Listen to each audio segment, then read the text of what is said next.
방사선 장애 중에 이 방사선 장애를 급성 장애와 지발성 장애로 구별합니다.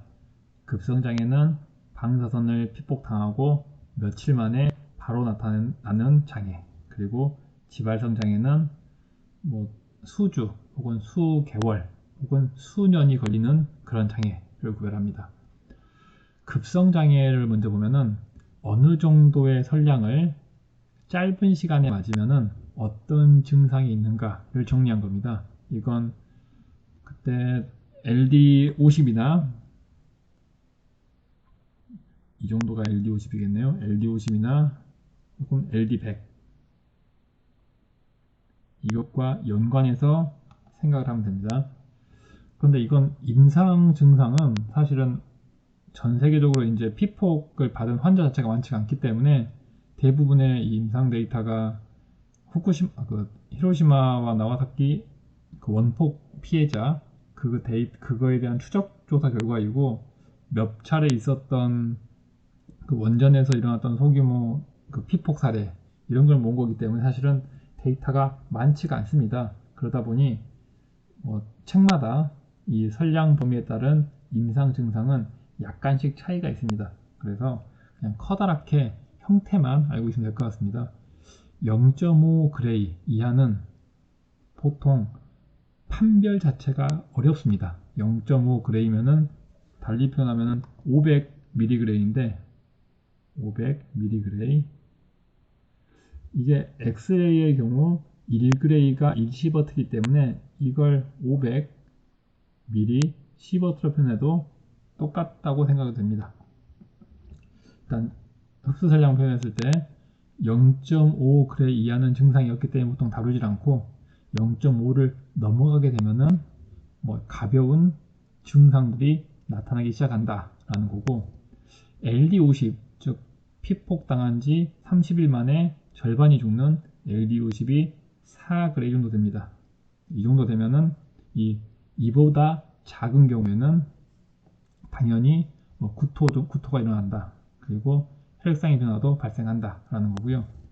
LD100인 원래는 7그레이로 알려져 있는데 이 정도가 되면은 혈액상의 변화와 소화기관 장애가 있다. 보시면은 가장 처음 증상을 나타내는 게 조혈기관이라는 걸 알 수 있고요. 그 다음에 증상을 나타내는 게 소화기관, 즉 장, 소장, 대장이다 라고 알 수가 있습니다. 이보다 더 많은 선량을 받게 되면은 소화기관 장애, 흔히 그 장이 녹아버린다는 표현을 쓰는데, 그 장을 보면은 이렇게 장이 있고 여기에 융털이 있어서 이 융털을 이용해서 영양분을 섭취한 형태인데, 얘가 파괴돼서 없어져 버리는 겁니다. 그러면은 여기에 음식물이 지나가더라도 흡수를 못하게 되죠. 그래서 소화기관 장애가 되면은 정상적인 그 영양의 흡수가 불가능해지는 상황이 되는 겁니다. 소화기관 장애. 혈액상의 변화는 조혈세포가 손상을 입어서 피가 제대로 안 만들어지는, 가장 흔한 건 백혈구가 만들어지지 않아서 외부에서 병균, 세균이 들어오더라도 스스로 방어할 수 없는 그런 상황이 되는 거죠. 그래서 방사선 피폭을 당하면은 가장 기본적으로 하는 조치가 무균실에 사람을 넣습니다. 그 이유는 이렇게 백혈구가 만들어지지 않기 때문에 세균에 약하기 때문에 무균실에 넣는 겁니다. 그래서 이런 장애가 발생하는 거고, 보통 이런 장애 때문에 사람이 죽게 되는 거죠. 그러니까 예를 들면 혈액상의 변화, 그러니까 백혈구가 안 만들어진 상태에서 세균에 노출되면은 그것만으로 죽게 되는 거니까요. 그리고 이거보다 훨씬 더 많은 굉장히 높은 선량을 받게 되면은 중추신경계가 즉시 장애를 받아서 즉사하게 된다 라는 내용입니다. 지발성 장애는 보통 수년 후에 나타나는 암을 생각하면 됩니다. 그런데 이 암은 보통 짧아도 10년, 일반적으로 15년 이렇게 시간이 경과한 후에 나타나기 때문에 이게 방사선에 의한 건지 아니면 다른 원인에 의한 건지 구별하기가 어렵습니다.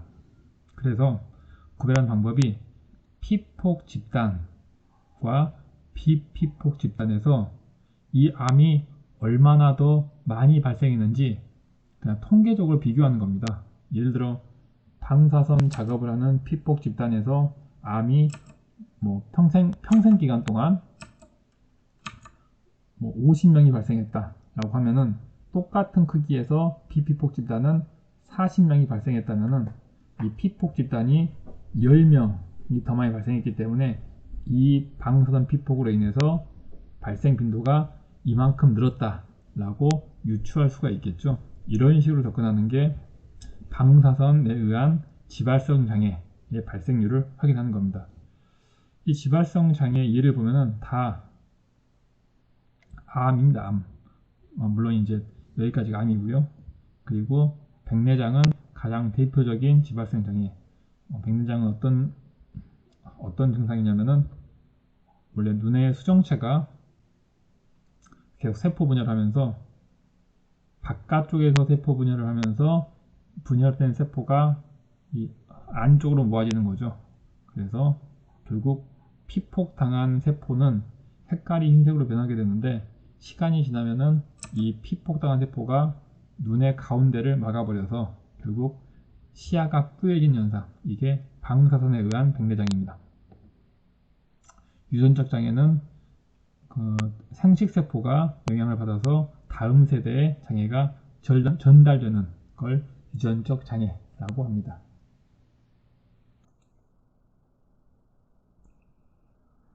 다음은 배가설량. 방사선을 맞게 되면은 그 다음 세대에 돌연변이가 발생할 확률이 늘어나는데 그 다음 세대의 돌연변이 발생 확률이 2배로 늘어나는 설량을 2배가 되는 설량이라고 합니다. 배가설량.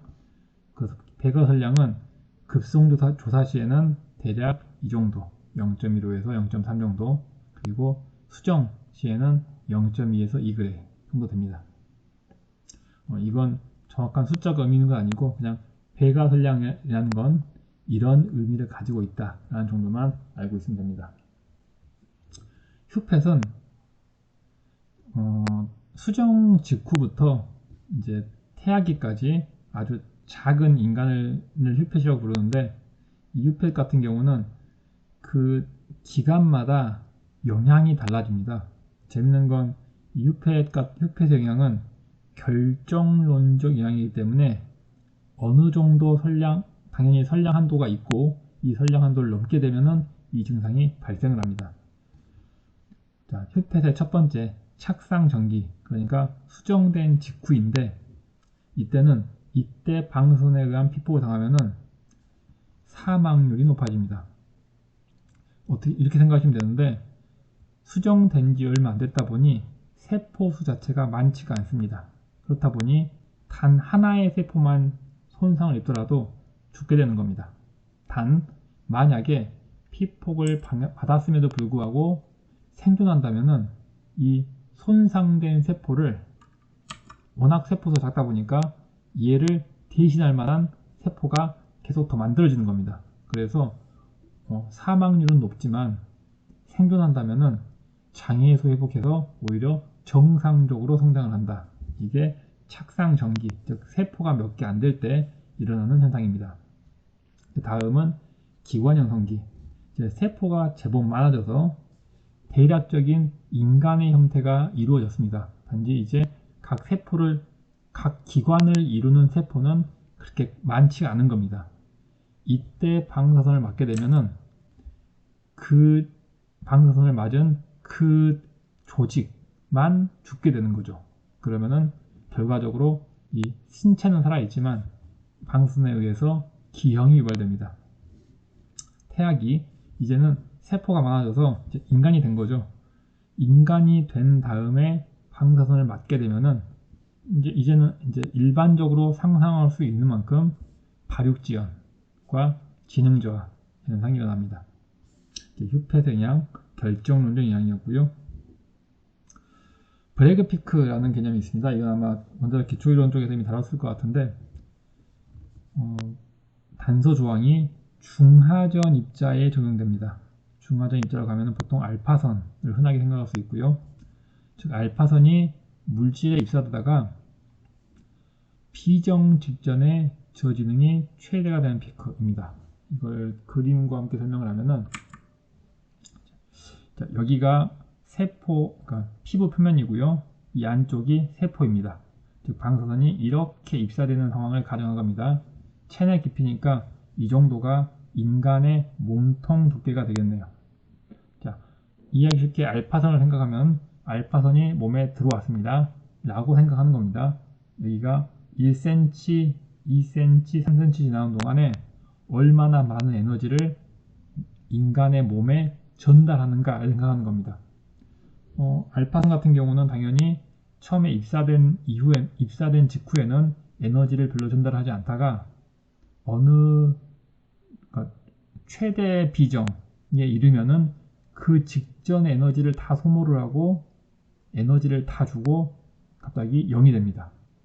이걸 그림으로 표현하면은 이런 조직에 알파선이 들어오게 되면은 처음 에너지를 여기 이렇게 띄엄띄엄 전달하다가 여기가 최대 비정이라고 하면은 갑자기 여기에서부터 에너지를 다 전달을 해서 갑자기 멈추는 겁니다. 이런 식으로 에너지 전달을 합니다. 그럼 이걸 그래프로 나타내면은 여기가 이렇게 진입되는 X축, 여기가 전달되는 에너지라고 하면은 처음에는 에너지를 조금씩 전달하다가 어느 한순간 에너지를 많이 전달해서 에너지 전달이 0이 되겠죠.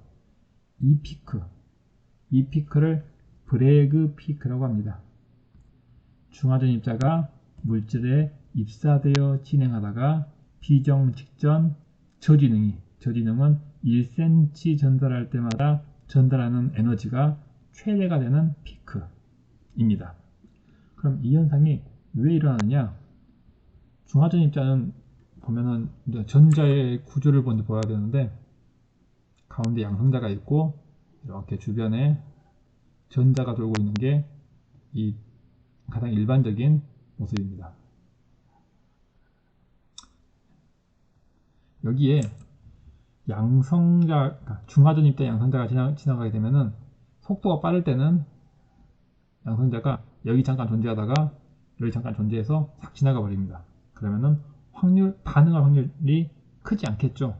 그런데 얘가 에너지가 낮아졌다는 의미는 움직이는 속도가 느려졌다는 의미입니다. 즉 처음에는 휙 지나가다가 속도가 느려져서 이때쯤 되면은 이제는 여기 한번 천천히 이렇게 천천히 지나가는 거죠. 그러면 당연히 느려졌기 때문에 이 궤도전자와 서로 반응을 해서 에너지를 잃을 확률이 높아지겠죠. 에너지를 잃게 되면은 속도가 더 느려지니까 이 다음 원자에 있는 전자와는 반응 확률이 더 높아질 거고요. 또 에너지를 잃으면 또 속도가 더 느려지기 때문에 점점 더 에너지를 잃으면 잃을수록 반응할 확률이 높아집니다. 그래서 처음엔 에너지를 그다지 잃지 않다가 속도가 어느 정도 떨어지면 갑자기 에너지를 잃기 시작하고 에너지를 잃으면 또 속도가 느려지니까 또 에너지를 더 쉽게 잃고 이게 반복돼서 급격하게 에너지를 잃는 겁니다. 이걸 표현한 게 중하전 입자의 속도가 떨어지면 궤도전자와 반응 시간이 길어지기 때문에 발생한다 라고 정리하는 겁니다. 이 브래그 피크가 최근에 이슈가 되는 이유는 양성자 치료이기 때문에 그렇습니다.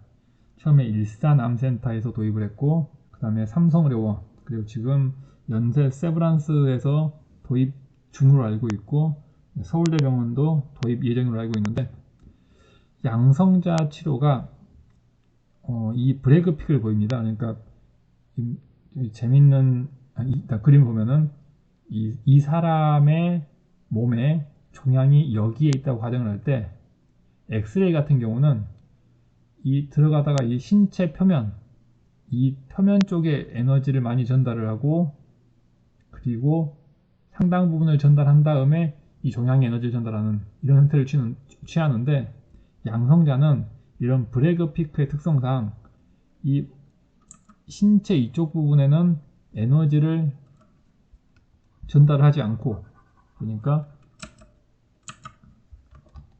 여기서는 거의 에너지를 전달하지 않고 갑자기 종양에 와서 모든 에너지를 전달하고 사라지는 겁니다. 즉, 이 정상 부위 조직은 엑스레이 같은 경우에 당연히 엑스레이에 의한 손상을 입어야 되는데, 양성자 치료를 하게 되면 이 브래그 피크의 특성 때문에 거의 손상을 입지 않고 이 종양만 치료할 수가 있는 거죠. 그래서 양성자 치료가 이슈가 되면서 이 양성자 치료에 이용되는 원리인 브래그 피크 역시 주목을 받게 된 겁니다.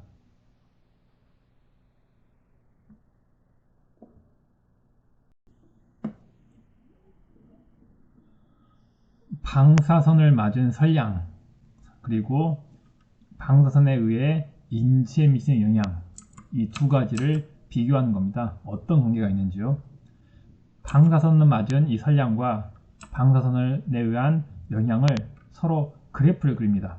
어떻게 그리냐면요, 방사선을 1을 맞았을 때 피해가 1이었다. 방사선을 10을 맞았을 때 피해가 10이었다. 라는 그래프를 쭉 그리는 거죠. 근데 이 실제 이 데이터가 어디서 얻은 거냐면은, 이 데이터는 원폭 생존자, 즉 2차 세계대전 때 일어났던 그 데이터를 가지고 이 데이터를 얻은 겁니다. 그러다 보니 굉장히 높은 선량을 맞은 데이터만 가지고 있습니다. 그래서 이 선량 기준으로 이 낮은 부분, 이쪽 부분은 데이터가 없고 이 높은 부분만 데이터를 가지고 있는 겁니다. 선량을 굉장히 많이 받았을 때 어떤 영향이 있고 더 많이 받았을 때 어떤 영향이 있다 라고 이렇게 점 찍은 게 이 원폭 피해 생존자의 데이터를 가지고 만든 점들입니다. 그리고 이 점을 바탕으로 방사선을 많이 맞으면 위험도가 증가한다 라는 그래프를 얻게 된 겁니다. 여기서부터 여기까지가 인간이 얻은 모든 데이터입니다. 더 이상의 데이터는 없습니다. 즉, 이 모든 데이터는 굉장히 높은 선량을 짧은 시간에 일시에 받았을 때 얻은 데이터일 뿐입니다. 낮은 선량을, 그러니까 방사선을 조금 맞았을 때, 천천히 맞았을 때 어떤 일이 일어나는가는 아직 우리가 가진 데이터가 없습니다. 문제는 여기서 있습니다. 이 데이터는 사람이 죽거나 혹은 심각한 장애를 입을 정도로 높은 선량에 대한 데이터만 가지고 있는데, 우리가 살고 있는 현실 세계에서는 방사선에 대한 관리를 잘하고 있기 때문에 이 정도에서의 선량이 궁금합니다. 이 낮은 선량, 그리고 낮은 선량률에서 사람이 방사선에 대해서 어느 정도의 위험을 갖는가, 이게 궁금한 거죠. 그래서 사람이 이제 위원회에서 결정을 한 겁니다. 우리가 이 밑에 부분을 알 수는 없지만 일단 우리가 이 점을 알고 있고, 그리고 방사선을 안 맞았을 때 당연히 위험도 없을 거라고 예상이 되니까 여기를 직선으로 연결하자 라는 가설입니다. 이건 어떤 가설이냐면은, 선량을 조금이라도 맞으면 위험이 그 조금이라도 생긴다. 즉, 문턱값이 없다. 방사선량을 예를 들면은 1, 2, 3, 4, 5를 맞았을 때는 아무 영향이 없다가 10 정도 맞으면은 영향이 나타난다 라고 가정을 하면은 그 10의 방사선이 문턱값이 될 건데, 방사선은 그런 개념 없이 그냥 1이라도 맞으면은 1에 해당하는 위험이 나타난다 라고 가정을 하는 겁니다. 그래서 문턱 없는 이라는 표현이 붙은 거고요. 그리고 이 점에서부터 여기까지 직선으로 연결했기 때문에 직선으로 비례한다 라는 뜻으로 문턱 없는 선형 비례 가설이라고 하는 겁니다. 가설이라는 의미는 이쪽 저선량에 대한 데이터가 없기 때문에 우리가 추측을 할 수밖에 없습니다. 증명된 자료가 아니죠. 그래서 가설이라고 이름을 붙인 겁니다. 이걸 짧게 줄여서 문턱 없는 선형 비례 가설을 줄여서 LNT 모델이라고 부르기도 합니다. 이 LNT 모델은 방금 설명했듯 고선량에서 얻은 데이터를 이 고설량에 쏟은 이 데이터를 원점까지 연장, 이렇게 직선을 연장했다 라는 뜻입니다. 문턱값이 없다는 뜻은 방사선을 1이라도 맞으면 1에 해당하는 위험이 있는 걸로 간주한다 라는 겁니다. 자, 막상 연결해 봤더니 이 기울기가 2분의 1, 그러니까 이렇게 급락하게 내려오던 이 기울기보다 절반 정도의 기울기밖에 되지 않더라는 겁니다. 이걸 달리 해석하면은 저설량 영역에서는 방사선을 1 맞을 때마다 1의 위험도로 증가를 했는데, 고설량이 되면은 방사선을 1 맞을 때 위험도가 2가 커지더라 라는 겁니다.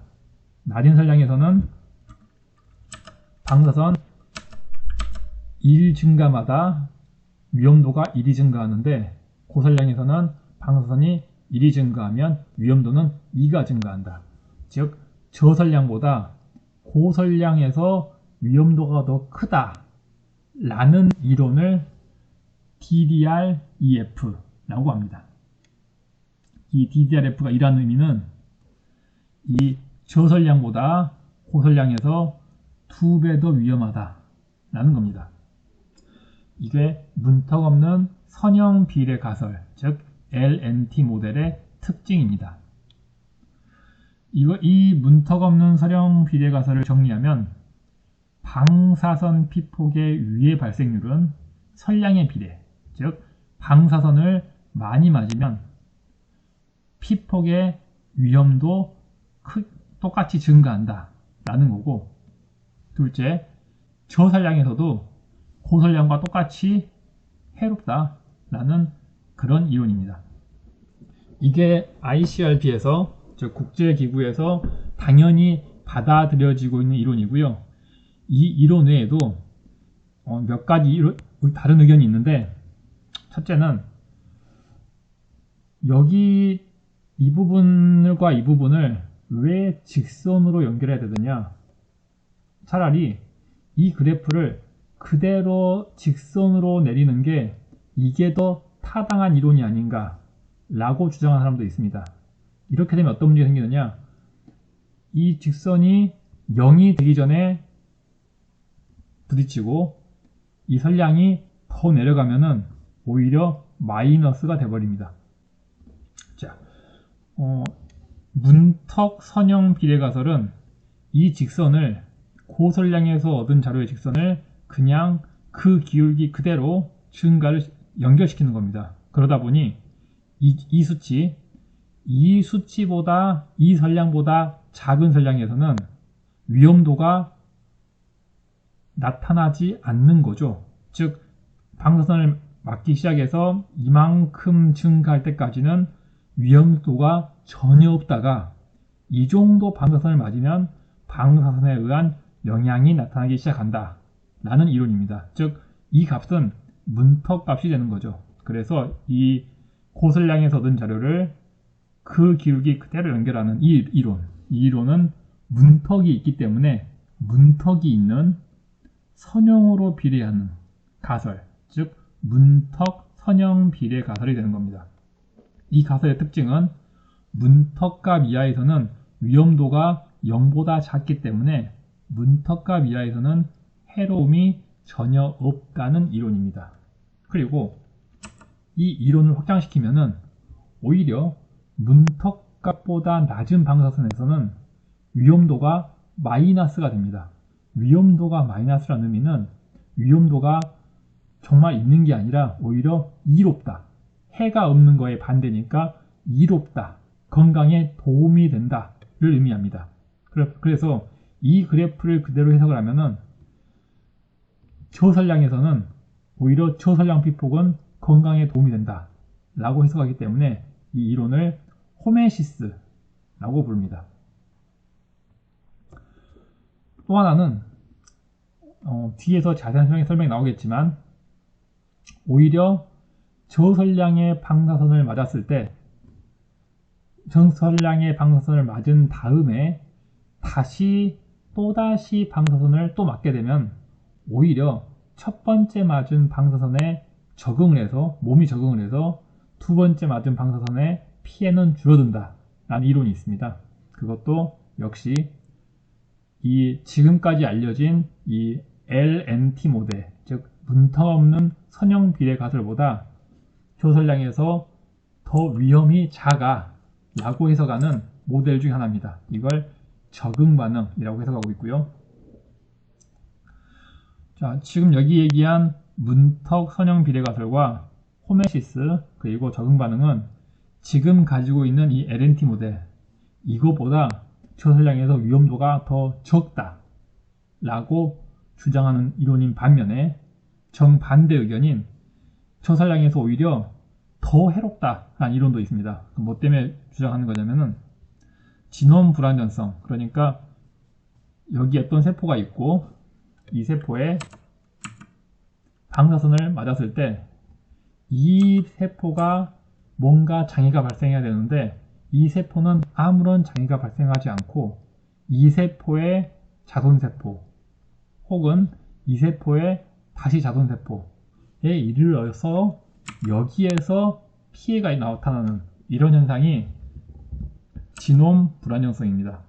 즉 우리가 알고 있는 데이터는 이 첫 번째 세포만 가지고 뭔가 연구를 하는데 실제로는 이 방사선 피폭을 받은 세포가 아니라 받지 않은 이후 자손의 세포에서도 위험도가 나타날 수 있다. 그러니까 이 방사선 피폭을 받은 세포만 가지고 연구하는 현재 연구보다 실제 위험도는 더 크다 라고 주장하는 이 첫 번째 2줄과는 다른 이론입니다. 즉 저산량에서 실제로는 위험도가 더 크다.